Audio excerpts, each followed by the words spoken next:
In this tutorial, we'll explore the forms of the irregular verb possum, to be able or can. Here are the principal parts: possum, posse, potui. Now, the important thing to know about possum is that historically there wasn't originally a verb to be able. This is instead a contraction of a word potus, which means able, and the forms of the verb to be. And so potus sum, originally able I am, or a way to say I am able. But then here's what happened.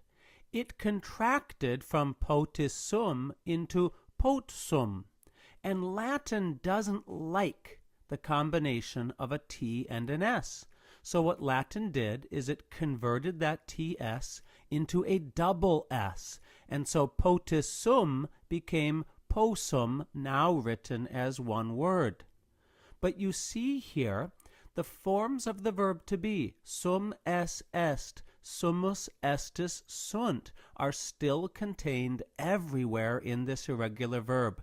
And just remember, if you add pot to the verb to be, everywhere you have a TS, change it to a double S, you have the forms of the verb to be able. Everywhere you don't have an S, just go ahead and add the POT.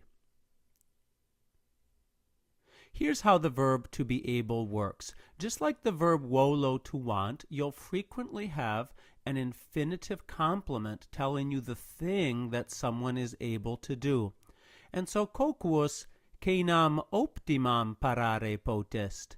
The cook can prepare an excellent dinner. And so again, the rest of the forms, if you add a POT and there's no TS, then you're good to go. If you add POT to the imperfect tense forms, you have poteram, poteras, etc. And the future tense as well, potero, poteris, etc. And then we have a little bit of an issue. The same thing, the contraction potis fui became pot fui, but Latin didn't like the TF, and so Latin just turned it into a straight T, potui.